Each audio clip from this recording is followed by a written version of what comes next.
4వ అధ్యాయం 9-10 వచనాల్ని. 9-10 9. Okay, right. యబ్బేజు తన సహోదరుల కంటే ఘనము పొందినవాడై ఉండెను. వేదన పడి ఇతని కంటినని అతని తల్లి అతనికి యబ్బేజు అని పేరు పెట్టెను.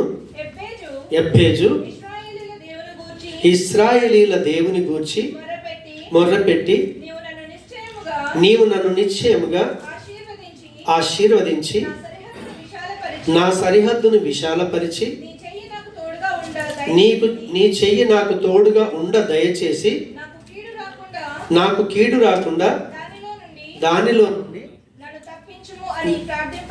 నన్ను తప్పించుము అని ప్రార్థింపగా దేవుడు అతడు మనవి చేసిన దానిని అతనికి దయచేసెను.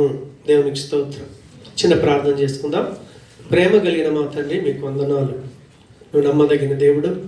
నీ సముఖానికి తీసుకొచ్చి నిన్ను మేమందరం ఆరాధన చేస్తుంటుండగా మా హృదయాన్ని మంచి నేలగా దున్నావు. ఇప్పుడు నీ వాక్యాన్ని మా హృదయంలో నాటండి స్వామి. నన్ను నేను నీ చేతులకు అప్పగించుకుంటున్నాను. పరిశుద్ధాత్మదేవ సహాయం చేయి. నా జ్ఞానాన్ని మరుగుపరచండి. నాతో మీరు మాట్లాడండి.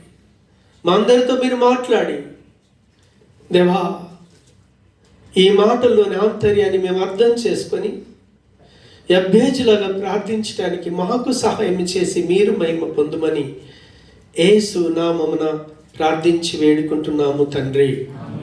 ఆమేన్. దేవునికి స్తోత్రం. యబ్బేజు తన సహోదరులలో ఘనమైన వాడని 9వ వచనం చెప్పి, తల్లి యబ్బేజును కనేటప్పుడు తను వేదన పడింది, శ్రమ పడింది. తను ఎంతో ఆ డెలివరీ సమయంలో తను ఎంత బాధ భరించిందో తెలియదు. కానీ తను అనుభవించినటువంటి శ్రమను బట్టి తన కుమారుడికి వేదన అని పేరు పెట్టేసింది అనమాట. యబ్బేజ్ అంటే కింద, వేదన, కష్టము, శ్రమ, బాధ. తల్లి ఏం పేరు పెట్టిందంటే, నా కొడుకు బాధ కొడుకు, శ్రమ కొడుకు, వేదన కొడుకు అని పేరు పెట్టేసింది. కానీ దేవుని యొక్క వాక్యం ఏం చెప్తుందంటే, ఆ పిల్లలందరిలో ఆయననే ఘనమైన వాడు. తల్లి ఆ పేరు పెట్టిన తను ఘనమైన వాడుగా ఎలా అయ్యాడు మనం ఈరోజు తెలుసుకున్నాం. రెండవదిగా, ఆయన తన పితరుల దేవుడైనటువంటి, తనకు ప్రాణాత్మ శరీరం ఇచ్చినటువంటి దేవుడి దగ్గర మోకరించి ఆయన అడుగుతున్నాడు, హే, మా మమ్మీ, మా డాడీ వేదన పుత్రుడు, బాధపుత్రుడు, శ్రమపుత్రుడు అని వాళ్ళు పేరు పెట్టారు, నో ప్రాబ్లం. కానీ నువ్వు నన్ను ఆశీర్వదించాలి. నన్ను ఆశీర్వదించి నా సరిహద్దులను విశాలపరిచి నీ హస్తాన్ని నాకు తోడుగా ఉంచి నన్ను కీడు నుంచి తప్పించాలి అని ఆయన ప్రార్థన చేశాడు. ఆ ప్రార్థనను దేవుడు విన్ని అతనికి దయచేసెను. దేవునికి స్తోత్రం. హల్లెలూయా. కాబట్టి ఈరోజు యబ్బేజు ఎలా ప్రార్థన చేశాడు మనం నేర్చుకుందాం. దేవునికి స్తోత్రం. యబ్బేజు అడిగిన వాటిని దేవుడు ఇచ్చేశాడు. ఏమిచ్చాడు? ఆశీర్వాదం ఇచ్చాడు. రెండవది, సరిహద్దులు విశాలపరిచాడు.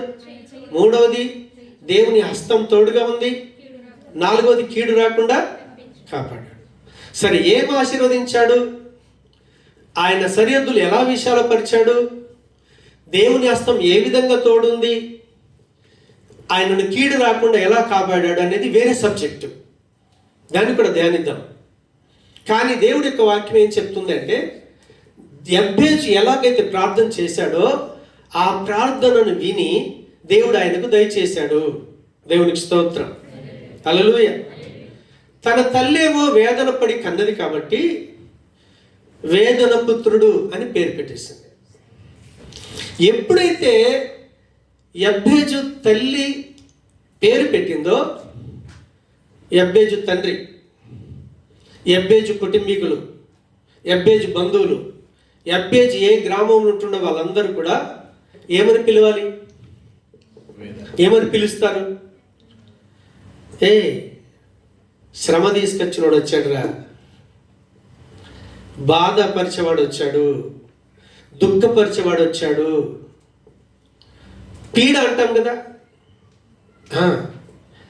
ఐరన్ లెగ్ అంటాం కదా, ఐరన్ లెగ్ కూడా వచ్చాడు రా అని ఆయనను సమాజం అంతా పిలుస్తూ ఉంటే ఆయన హృదయం,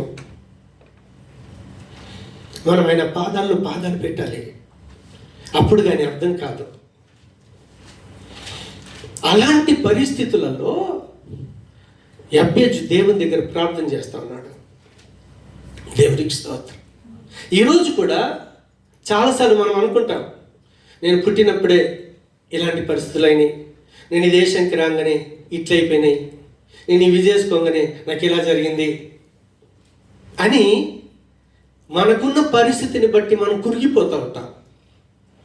కానీ యబ్బేజును జ్ఞాపకం చేసుకుని ఆశీర్వదించిన దేవుడు ఈరోజు మనల్ని కూడా జ్ఞాపకం చేసుకుంటాడు.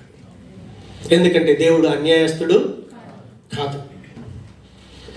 మీరు ఈ పునరుత్థానములు 4వ అధ్యాయం 1 నుంచి 22 వచనాలు ఇంటికి వెళ్ళిన తర్వాత చదవండి. ఎందుకంటే ఇప్పుడు టైం ఎక్కువ అవుతుంది కాబట్టి నేను చదివించట్లేదు. కాకపోతే 8వ వచనం దాకా ఒకసారి చదువుదాం. 8వ వచనం వరకు నేను చదువుతాను. యూదా కుమారులు ఎవరనగా పెరేసు, హెస్రోను, కర్మి, హూరు, శోబాలు కుమారుడైన రేవాయ, యహాతును కనెను. యహాతు అహుమైని లహదును కనెను. ఇవి స్వరాతీయుల వంశంలో. అబియోతము సంతతి వారెవరనగా ఇజ్రాయేలు, ఇష్మా, ఇద్బాద్. వీరి సహోదరుడు పేరు అజెల్బోని. మరియు గెదేరీయులకు పితరుడగు పెనియోలును, హుషాయియులకు పితరుడగు ఎజేరును. వీరు బెత్లెహేమునకు తండ్రి అయిన ఎఫ్రతాకు జ్యేష్ఠుడగు హూరునకు కుమారులు. తెకువ తండ్రి అయిన అషూరునకు హేలా, నయరా అను 2 భార్యలుండ్రి. నయరా అతనికి బహుమానం అహుజామును, హెపెరును, తెమానీని, హయా, హస్తారిని కనెను. వీరు నయరాకు పుట్టిన కుమారులు. హేలా కుమారులు ఎవరనగా జేరెతు, సోహరు, ఎత్నాను. కోజు అనూబును, జోబేబాను, హారుము కుమారుడైన అహర్హేలు యొక్క వంశములను కనెను. 9వ వచనం. యబ్బేజు ఇది మనం చదివాము. 11 నుంచి 22 వచనాలు మీరు ఇంటి దగ్గర చదువుకోండి. మీరు చదివితే అక్కడ ఒక విషయం మనకు అర్థమవుద్ది. ఏంటి ఆ విషయం అంటే, వాళ్ళంతా కూడా ఎవరి వంశం? యూదా కుమారులు. వాళ్ళు టాపిక్ బాగా మర్చిపోవద్దు. వాళ్ళందరూ కూడా యూదా కుమారుల పేర్లు రాసుకుంటూ వచ్చాడు. దేవుడు ఏం చేశాడంటే పేరు చెప్పాడు, దాటిపోయాడు. ప్రతి ఒక్కరి పేరు మాత్రమే రాయబడ్డది. కానీ యబ్బేజు దగ్గరికి వచ్చేసరికి 2 వచనాలు రాపించాడు. అందరి దగ్గర ఒక పదంతో ముగించుకుంటూ వెళ్ళాడు. పేరు చెప్పాడు, దాటిపోయాడు, పేరు చెప్పాడు, దాటిపోయాడు, పేరు చెప్పాడు, దాటిపోయాడు. కానీ యబ్బేజు దగ్గరికి వచ్చేసరికి 2 లైన్లు ఆయన గురించి రాపించాడు పరిశుద్ధాత్మ దేవుడు. అందరి దగ్గర జయరాజు దాటిపోయాడు, ప్రకాష్ దాటిపోయాడు, జోనా దాటిపోయాడు, జపం అందరిని దాటిపోయాడు. యబ్బేజు దగ్గరికి వచ్చేసరికి ఆగిపోయాడు. ఎందుకు ఊరికి ఆగిపోయాడు అంటారు? దాటిపోవచ్చు కదా. యబ్బేజు ఎక్కడ ఆ మాట చెప్పి ఈయన యబ్బేజుని కన్నాడని చెప్పి వెళ్ళిపోవచ్చు. కానీ దేవుడు వెళ్ళిపోలేదు. ఎందుకు వెళ్ళిపోదలేదు అనుకుంటారు మీరు? ఎప్పుడన్నా ధ్యానించారా? యబ్బేజు లోపల ఏం చూసి ఆగిపోయాడు? ఆగడానికి రీజన్ ఉంటుంది, అవును కదా. అందరి దగ్గర పేరు చెప్పి దాటిపోయాడు. కానీ యబ్బేజు దగ్గరికి వచ్చేసరికి అక్కడ నిలిచిపోయాడు. ఏం చూసి నిలిచిపోయాడు? దాన్ని మనం ధ్యానిద్దాం. దేవునికి స్తోత్రం. యబ్బేజును దేవుడు చూసినప్పుడు యబ్బేజును ఎందుకొరకు పిలుచుకున్నాడో, దేవుడు పిలిచిన పిలుపుకు తగినట్టుగా జీవించాడు ఆయన. హల్లెలూయా.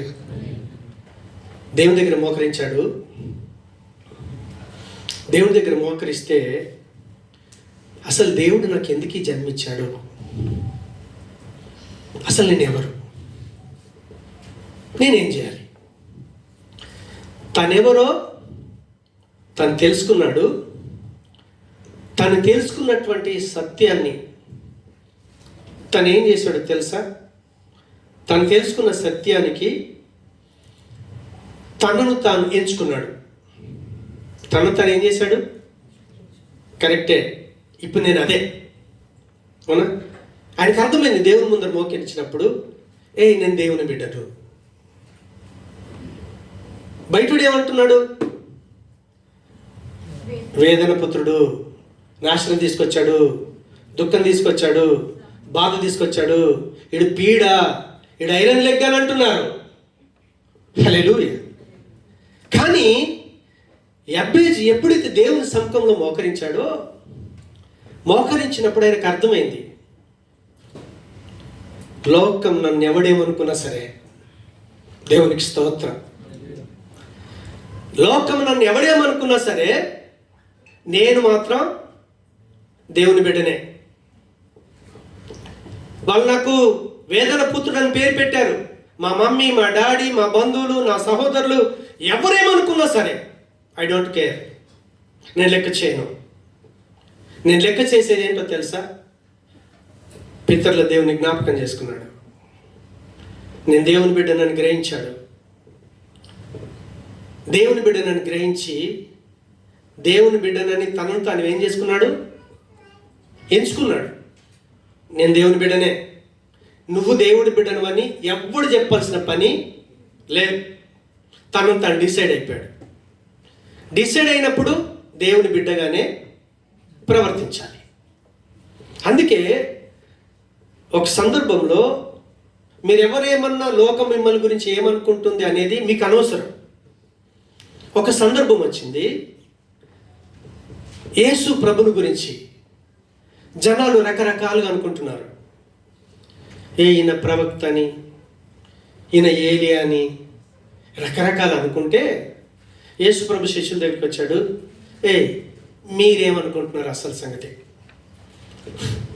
లోకం ఏమనుకుంటున్నారో నాకు అనవసరం, లోకం నీ గురించి ఎవడేమనుకుంటున్నాడో నీకు అనవసరం, కానీ అసలు నువ్వేమనుకుంటున్నావు నీకు తెలాలి. అప్పుడు మత్తయి సువార్త ఒకసారి 16వ అధ్యాయం 15-16 వచనం చూడండి. అందుకు ఆయన మీరైతే నేను ఎవడనని చెప్పుకొనుచున్నానని వారిని అడిగెను. అందుకు సీమోను పేతురు నీవు సజీవుడవగు దేవుని కుమారుడవైన క్రీస్తు అని చెప్పాను. నీవు సజీవుడవగు దేవుని కుమారుడవైన క్రీస్తు అని చెప్పాను. ఇప్పుడు మనం దేవుని పిల్లలుగా యేసు ప్రభుని ఏమనాలి? దేవుడు అనాలా అద్దా? ఆయన ఎవరు? ఆయన సజీవుడైన దేవుడు. దేవునికి స్తోత్రం. మనుషులు చూస్తుండగా ఆయనను చంపేశారు. ఒళ్ళంతా నాగడిసాల వల్ల దున్నబడింది. మాంసపు ముద్దలు పడిపోయాయి. పక్కలో పల్లె పొడిశారు. చనిపోయాడు, సమాధి చేయబడ్డాడు. సమాధి నుంచి లేచాడు ఆయన. అందుకే ప్రతి ఒక్కరు కూడా క్రీస్తుని ఏమనాలి? దేవుడు అనాలి. యేసు ప్రభు అందరికీ అందరు చెప్పాలి. యేసు ప్రభు అందరికీ ప్రభువు. ఆయన lord of lord, king of king. దాన్ని మనం నమ్మాలి. దేవునికి స్తోత్రం. యేసు ప్రభు శిష్యుల్ని అడిగాడు, బయటోడు ఏమన్నా అనుకొని నన్ను మీరేమనుకుంటున్నారు? నువ్వు దేవుని కుమారుడివే. ఇంకో సందర్భం వచ్చింది. ఆ సందర్భంలో యెష్షై కుమారుడు ఉన్నాడు కదా, ఎవరు? దావీదు. యెష్షై కొడుకు అనగానే యెష్షైకి అంతమంది పిల్లలు ఉన్నారు కదా, అంతమంది పిల్లల నుంచి దావీదునే ఎందుకు ఎన్నుకున్నాడు చెప్తారా?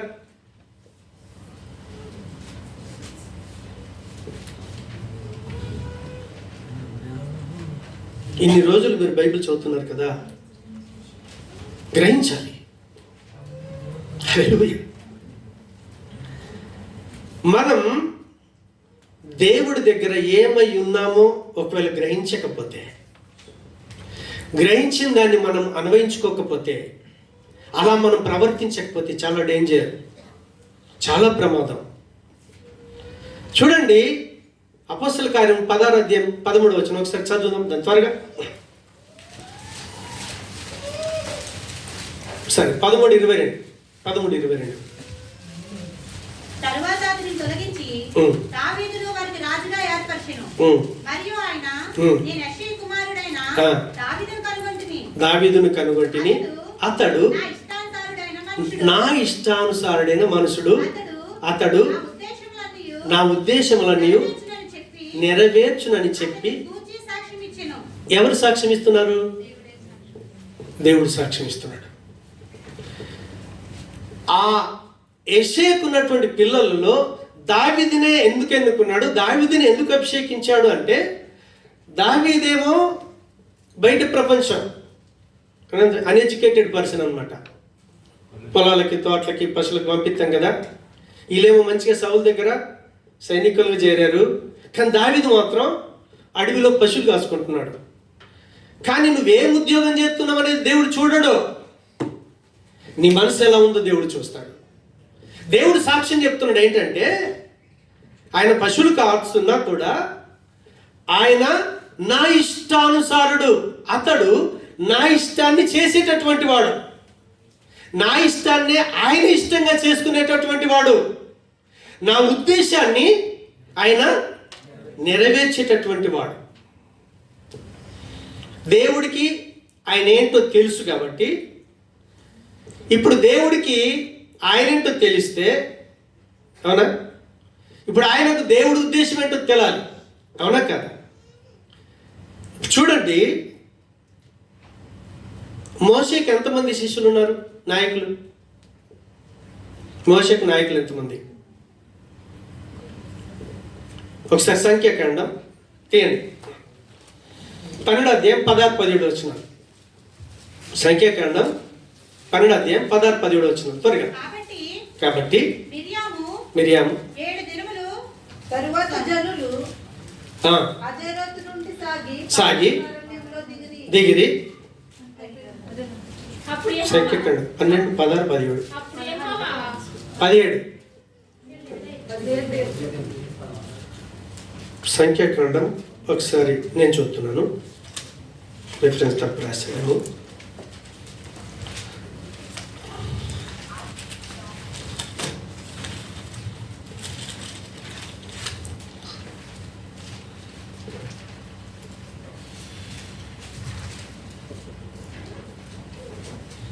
అక్కడ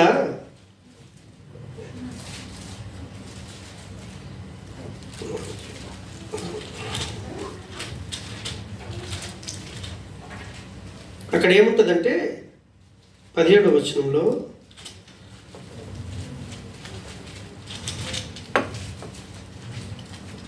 మోషే 70 మంది నాయకులను ఎన్నుకుంటాడు. అప్పుడు యెహోవా మోషేతో ఇట్లా నేను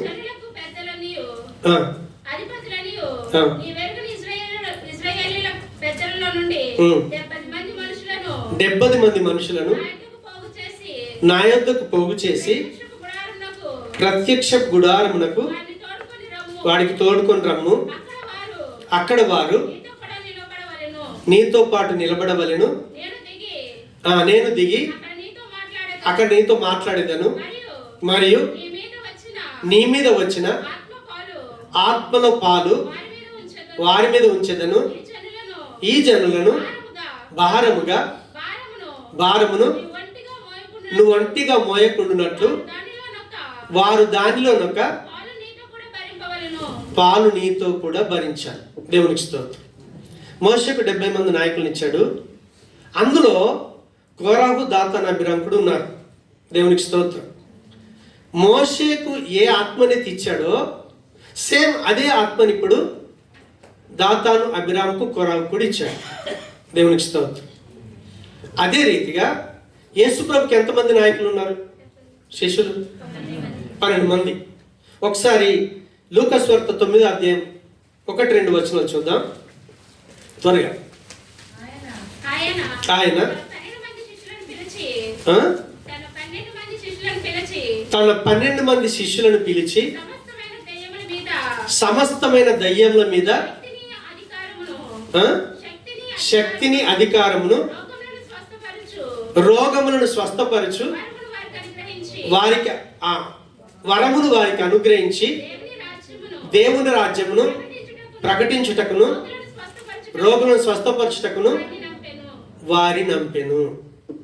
మీరు తేడా గమనించండి. మోషే నాయకులు 70 మంది ఉన్నారు. అందులో కోరాహు, దాతాను, అబీరాము ఉన్నాడు. కోరాహుకు దేవుడి యొక్క అభిషేకం ఉంది. కోరాహుకు దేవుడు పరిశుద్ధాత్మను వరాలనిచ్చాడు. దేవుడు వాళ్ళకి ఏం చేశాడు? ఆ మోషే నడిపిస్తున్నటువంటి ప్రజలు నడిపించే దాంట్లో బాధ్యత ఇచ్చాడు. యేసుప్రభు శిష్యులు ఉన్నారు కదా 12 మంది. వాళ్ళకేమిచ్చాడు? శక్తి ఇచ్చిండు, రోగాలు బాగు చేసేది ఇచ్చాడు, స్వస్థపరిచేది ఇచ్చాడు, దయ్యాల మీద అధికారం ఇచ్చాడు, దేవుని యొక్క రాజ్య సువార్తను కూడా ప్రకటించాలి. ఇప్పుడు చూడండి, కోరాహు, దాతాను, అబీరాము, యూదా వాళ్ళు ఒక మంచి స్థితిలో ఉన్నారు. వాళ్ళు మంచి స్థితిలో ఉండి వాళ్ళకు అప్పగించిన పనిని చేయకుండా వాళ్ళు పని వైపు తిరగలేదు, వాళ్ళు రివర్స్ అయిపోయారు.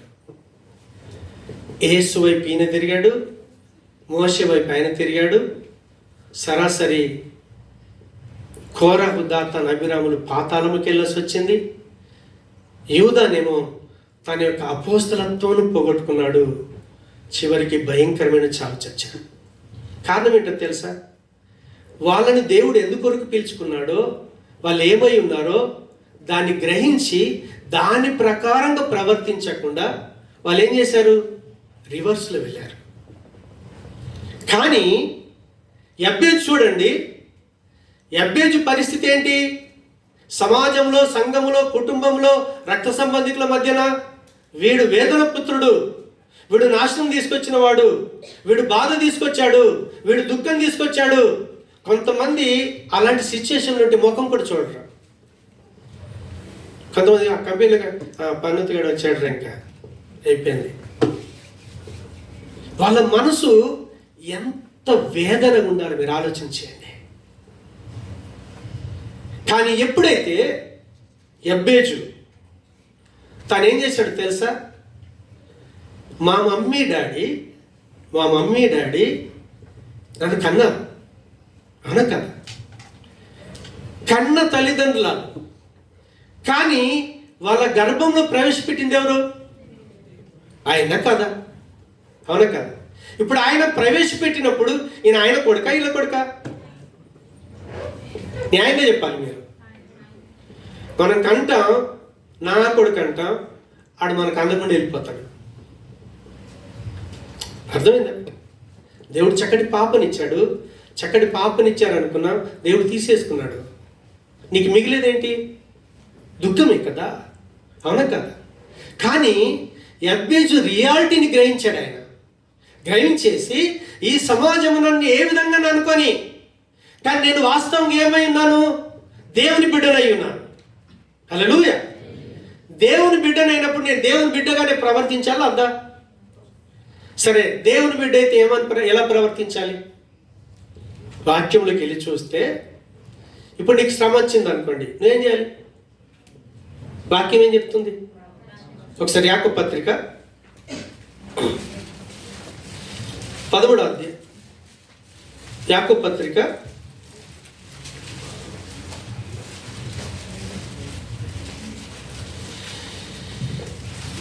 5:13.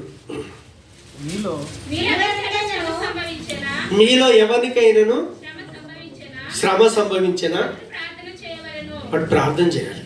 ఎవరికైనాను హల్లెలూయా. దేవుని పిల్లలు ఏం చేస్తారు తెలుసా? శ్రమ వచ్చింది అవునా? శ్రమ వచ్చినప్పుడు ఏం చేయాలి? వాస్తవంగా ప్రార్థన చేయాలి దేవుడికి. ఇప్పుడు కోరహు, దాతాను, అబీరాములకు శ్రమ వచ్చింది. ఏంటి శ్రమ? మోషేతో సమానంగా ఆత్మను కలిగి ఉంటాను అవునా? నువ్వు నాకేం చెప్పేదే? తిరుగుబాటు వచ్చేసింది అవునా కదా? వాస్తవంగా యూద సమాజాలకు ఏం చేయాలి? వరాలను ఇచ్చాడు, సువార్త చేయాలి. కానీ ఆయన ఏం చేశాడు? ఈయననే అప్పగిద్దామని డబ్బు వైపు వెళ్ళిపోయాడు ఆయన.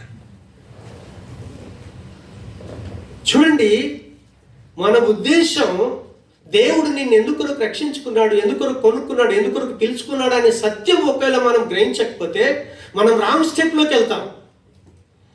దేవుడు ప్రతిది, మన ప్రతి కదలికను ఆయన గమనిస్తాడు. యెషై కుమారుల్లో దావీదుని ఎందుకున్నాడు తెలుసా? దావీదుకి దేవుడి సంగతి తెలుసా తెలియదా? 100% తెలుసు. ఆయన మనసు ఎలాంటిదో తెలుసు. కాబట్టి దేవుడు అభిషేకించిన వాడిని ఎవడని ముట్టొచ్చా? సౌలు చంపడానికి వస్తున్నాడు, ఏ క్షణం దొరికినా చంపేస్తాడు 100% అది. కానీ తనకు దేవుడు అవకాశం ఇచ్చాడు దావీదును క్లోజ్ చేయడానికి.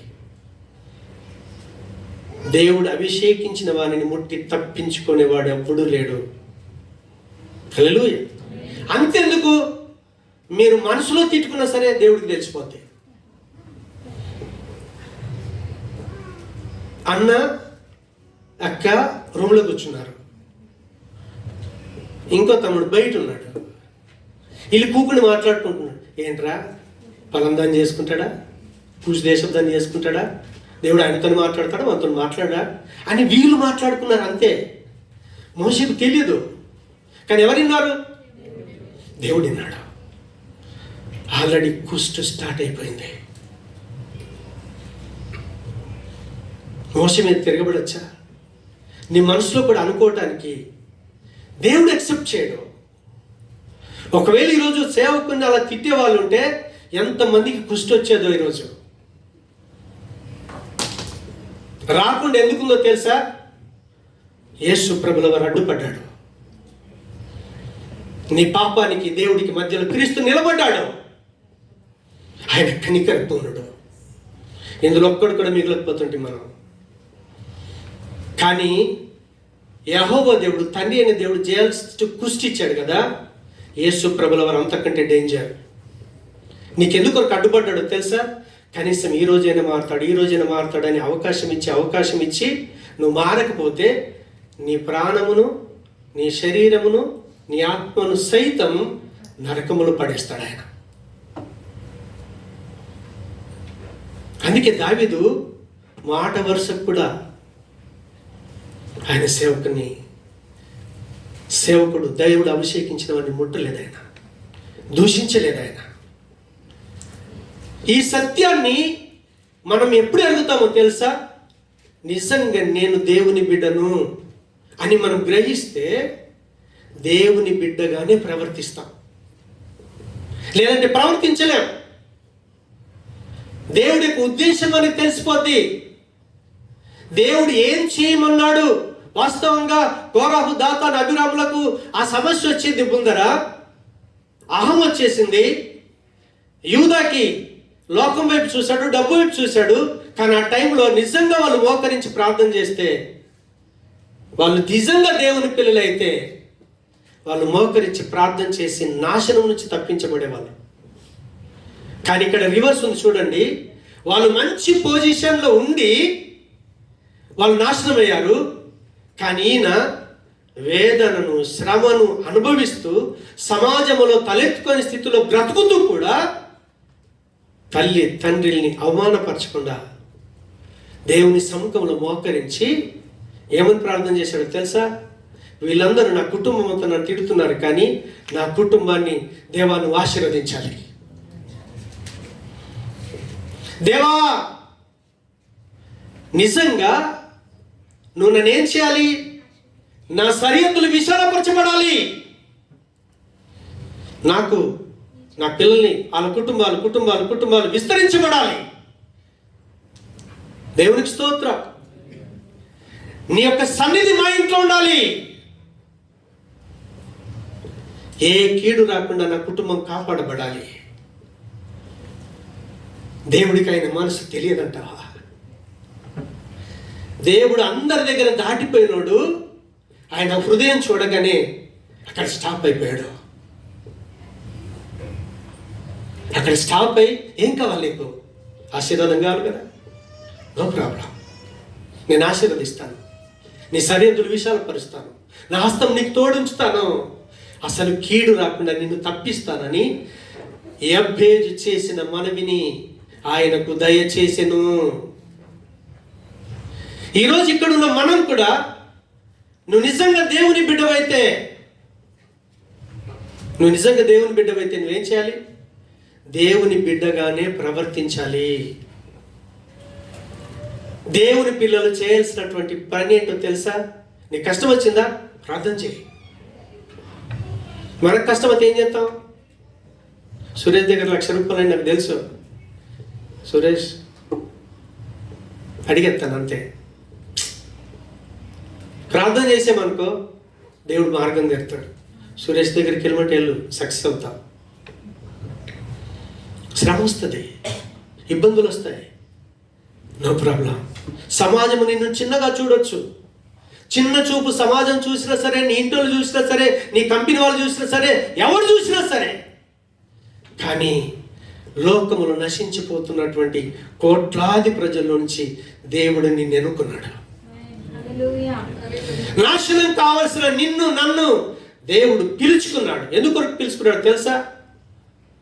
మనము దేవుని పిల్లలుగా జీవించాలని. ఆశ్చర్యకరమైన తన వెలుగులోకి మిమ్మల్ని పిలిచిన వాడు ఎందుకొరకు పిలిచాడు తెలుసా? మీరిప్పుడు ఇంతకు ముందేమో దేవుణ్ణి ఎరగని ప్రజలు, కానీ ఇప్పుడు దేవుని సొత్తైన ప్రజలు. ఎప్పుడైతే మనం యేసు ప్రభుల వారిని, ఆయన నామమునందు విశ్వాసం ఉంచి ఆయనను ఎప్పుడైతే మనం అంగీకరిస్తామో, దేవుడు ఒక వాగ్దానం ఇచ్చాడు. యోహాను 1:12లో ఏం వాగ్దానం తెలుసా? మీరు దేవునికి పిల్లలో, నువ్వు దేవుని బిడ్డవైపోతావు. సమాజము నేను ఏ విధంగా చూసినా సరే, పనికి మాలోడుగా చూసినా సరే, పనోతిగా చూసినా సరే, ఇడు దరిద్రుడన్నా సరే, ఇడు నీచుడన్నా సరే, వాడెవడేమో అని అనుకున్నా సరే, కానీ నువ్వెవరో తెలుసా? నేను దేవుని బిడ్డను. యబ్బేజు సమాజం అవమానపరుస్తూ ఉంది, కానీ యబ్బేజు ఏమిటి చూశాడో తెలుసా? దేవుని వైపు చూశాడు.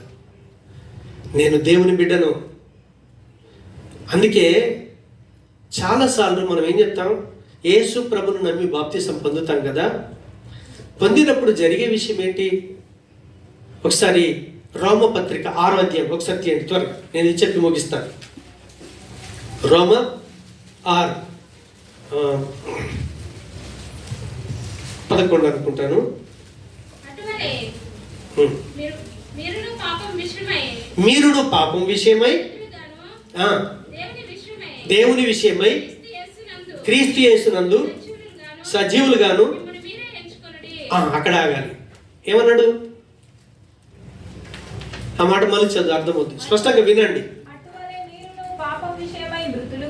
ఇప్పుడు నేను యేసుప్రభుని నమ్ముకున్నాను, పాపం విషయంలో చచ్చిపోయినాను. దేవుని విషయమై క్రీస్తు యేసునందు సజీవులుగాను. దేవుని విషయమై, దేవుని కొరకు చెప్తున్నాను నేను. మనం ఈ లోకం బ్రతికితే దేవుని కొరకు బ్రతకాలి. దేవుని కొరకు అంటే దేవుడు నీకు ఏ పని ఇచ్చినా, భార్యనిచ్చినా, పిల్లల్నిచ్చినా, ఏమిచ్చినా దేవుడు వాక్యంలో ఏం చెప్పాడు అట్లా బ్రతకాలి మనం. అలా బ్రతకటం కొరకు మిమ్మల్ని మీరే ఎంచుకొనుడి, సజీవులమని. సజీవులుగా మిమ్మల్ని మీరే ఎంచుకొనుడి. ఇప్పుడు ఎవరో చెప్పాల్సిన పని లేదు. నువ్వు పాపములు చచ్చిపోయి దేవుని కొరకు బ్రతుకుతున్నావని బయట చెప్పడం అవసరం లేదు. ఫస్ట్ నువ్వేం చేయాలి? నిన్ను నువ్వు ఎంచుకోవాలి. బయట ఏమంటుండు? వాడు ఏదో అంటున్నాడు, నో ప్రాబ్లం, కానీ నువ్వేం ఎంచుకోవాలి? నేను పాపం విషయంలో చచ్చిపోయి దేవుని కొరికే బ్రతుకుతున్నా అని నువ్వు ఎంచుకుంటే పాపం జోలికి వెళ్తావా? వెళ్ళవు. హల్లెలూయా. చచ్చిపోయాడు మనిషి, ఇక్కడ మందు బాటిల్ ఉంది, ఇదేమైనా చేస్తుందని? నా పక్కన రంబో నిలబడ్డది, ఎందుకొరకు? దాని కొరకు నేను చచ్చిపోయినా అని నువ్వు ఎంచుకుంటున్నావా? చెప్పాలి. అని నువ్వు ఎంచుకుంటే దాన్ని ముట్టలేవు. నువ్వు ముట్టాలనుకుంటేనే ముడతావు. ఇది సీక్రెట్. అబ్బాయి చేసిన పని అదే. బయట ఏమన్నా అనుకొని నేనెవరిని, నేను దేవుని బిడ్డనని ఆయన ఎంచుకున్నాడు కాబట్టే దేవుని బిడ్డలాగా నిలబడ్డాడు ఆయన. ఈరోజు మనం కూడా పాపం కొరకు, లోకంలో పాపం ఉంది, మీ బెడ్ పక్కన ఉంటుంది, మీ రూమ్లో ఉంటుంది, అంతటా ఉంటుంది. కానీ పాపం కొరకు నేను చచ్చిపోయినా, నువ్వు ఎంచుకున్నాను. అవునా? ఇప్పుడు నీతి కొరకు ఏం చేయాలి? మంచి కొరకు ఏం చేయాలి? నేను బ్రతుకున్నా. ఇప్పుడు బ్రతుకున్న జీవితం దేని కొరకు? మంచి కొరకే. నీ నోటికి బూతులు వస్తాయా? ఇడికొచ్చి యేసయ్యా స్తోత్రం అని పాడితేవు హృదయంలో నుంచి, బయటికి వచ్చినాక బండ బూతులు తిట్టావు. అంటే నువ్వేమనుకోలేదు, నేను దేవుని బిడ్డను నువ్వు అనుకోవట్లేదు. హల్లెలూయా. మా ఫ్రెండ్కి మొన్న ఎస్ఐ జాబ్ వచ్చింది. ఆయన ఎస్ఐ కాదా? Sub inspector. నేను సబ్ ఇన్స్పెక్టర్ నన్ను ఎంచుకోలేదు అనుకో, నీకు ఇచ్చి కూడా వ్యర్థమే, అనవసరం కదా. అవునా? నిన్ను దేవుడి బిడ్డగా చేసుకున్నాడు దేవుడు, కానీ నువ్వు దేవుడి బిడ్డగా ఎంచుకోవట్లేదు. ఎంత దరిద్రమైన దశ చూడండి. ఈరోజు విశ్వాసులు పాపం చేయడానికి కారణం ఏంటో తెలుసా? దేవుడు ఇచ్చినటువంటి ఆశీర్వాదాన్ని, దేవుడు పిలుచుకున్నటువంటి ఆ పిలుపును మీరు గుర్తెరగకుండా ఇంకా నిన్ను నువ్వు పాపిగానే ఎంచుకుంటున్నావు. దేవుడు ఏం చేయలేడు. నీ కలెక్టర్ జాబ్ ఇచ్చాడు, నేను కలెక్టర్ని అనుకుంటే నువ్వు దానికి న్యాయం చేయగలుగుతావు, అనుకోకపోతే న్యాయం చేయలేవు. ఇప్పుడు నువ్వు దేవుని బిడ్డగానే అనుకుంటున్నావా? అనుకోకపోతే నువ్వు దరిద్రుడివే. దేవునికి ఇచ్చింది ఏం చేసుకున్నావు? నువ్వు వ్యర్థం చేసుకుంటున్నావు, వేస్ట్ చేసుకుంటున్నావు, దాన్ని కాదనుకుంటున్నావు. కానీ యబ్బేజు కాదనుకోలేదు. యబ్బేజు దేవుని బిడ్డను అనుకున్నాడు, దేవుని బిడ్డలాగా జీవించాడు. కాబట్టి దేవుడు అక్కడికి వచ్చి ఆగిపోయాడు. ఆయన ఆగి తన ప్రార్థనకు జవాబిచ్చాడు, ఆశీర్వదించాడు. ఈరోజు నిన్ను కూడా ఆశీర్వదిస్తాడు. నీ సరిహద్దులు విశాలపరుస్తాడు. ఆయన హస్తం నీకు తోడు ఉంటుంది, ఆయన సన్నిధి నీతో ఉంటుంది. కీడు రాకుండా నిన్ను కాపాడుతాడు. కాబట్టి మోకరిద్దాం, ప్రార్థన చేసుకుందాం. ప్రభా నాకు సహాయం చేయి. యబ్బేజు దగ్గరికి వచ్చి ఆగిపోయావే, అందరి దగ్గర దాటిపోయిన దేవుడు నా దగ్గరికి వచ్చి ఆగాలి. అందుకే యబ్బేజు లాగా నేను దేవుని బిడ్డలను ఈరోజు గ్రహించాలి, నన్ను నేను యోచించుకోవాలి, దేవుని బిడ్డగా జీవించాలి. నాకు సహాయం చేయి ప్రభా. ప్రేమగల మా తండ్రి, మీకు వందనాలు. నువ్వు నమ్మదగిన దేవుడు, నీ కృప కప్పించుకుంటున్నాను. విత్తబడిన నీ జీవపు మాటలు నీ బిడ్డల హృదయాల్లో మీరు నీరు కట్టి ఫలింపచేయండి. నిజంగా ఈ బిడ్డలు నీ బిడ్డలే, వారు తాము గ్రహించి మేము దేవుని బిడ్డలని ఎంచుకొని ప్రవర్తించుటకు సహాయం చేసి మీ నామమునకు మహిమ తెచ్చుకొనుమని యేసు నామమున ప్రార్థిస్తున్నాను తండ్రి. ఆమేన్. ఆమేన్. ఆమేన్. దయచేసి